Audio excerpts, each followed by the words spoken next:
Hello and welcome. Let's discuss Assignment 3, the group blog.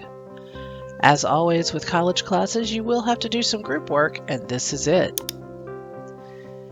When you open the module, you'll see, as usual, the student learning objectives. You'll also come across some resources for writing a blog. You'll have some background videos on some of the history behind blogs and how they came to be as popular as they are. You'll learn from past mistakes of other students. You can review prior students' work samples.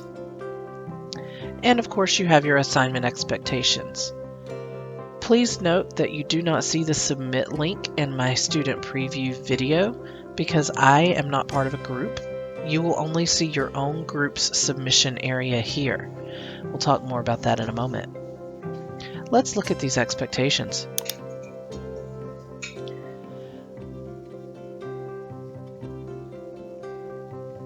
For the blog, you'll want to first review Chapter 8 and go through all the information in this unit, particularly those background videos that tell you about the history of finding some blogs.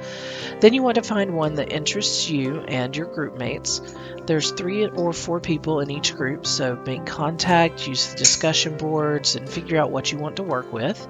And you're going to make some entries for that blog. You're going to imagine that you and your group mates are either authors for that blog or guest writers for it, and each of you are going to write one simple short article for that blog. You're going to create your posts, complete with images and formatting just like you want it to appear on the website. In other words, when you start the page in your word processing or other program, you want to put it in landscape mode and you want to decorate it to look like I'm looking at the screen. So if your blog would have a menu on the right hand side, you put a menu on the right hand side. If your blog would have an ad on the left, you would put an ad on the left. So make sure it looks like a blog. You don't actually need to post a blog anywhere online. That's fine. You don't have to do that. Just simply create it in a word processing or other service so that it looks like a blog if I were looking at it online. Each person needs to make one post, and each post should have its own title, something engaging to attract the readers.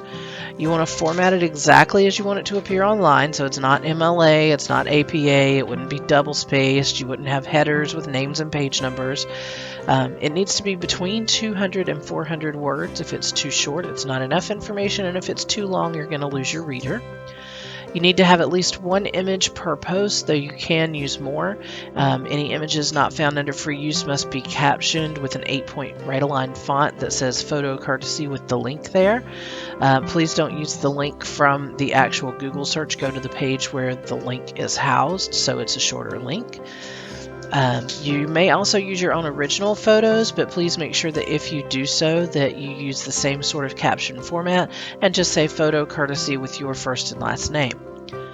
Consider the audience of your blog and write an appropriate level of difficulty. For example, if you're writing a blog that is for medical doctors, you can use a lot of slang and terminology and jargon that you wouldn't use for something that's for the general public. Each post should be on its own page, and each page should be decorated. Each page should have a page break, and each post should have a byline to state who wrote it so that I know which person in your group wrote that particular article. One member in your group will be responsible for getting everyone's file and putting them all together into one single file to submit into Blackboard. Note that only one person can submit the work for the entire group, so make sure that you all agree and you all think you're ready and done before anyone submits it. This does not have to have any sort of research or any sort of digging deeper unless you want to, but if you do some research or add anything to it, make sure that you cite your sources somehow. The other thing that you need to know about the blog is at the end of it, you have to do a teamwork evaluation. Now, this is an individual assignment that each of you will do on your own. It's just several questions you need to answer about how you worked within your group and how your group worked with you, and that is its own separate assignment. Again, note that the expectations are here as always, and you, when you log in, will see a submit link here like we do in all of the other units. As always, if you have any questions or concerns, please don't hesitate to contact me, and good luck.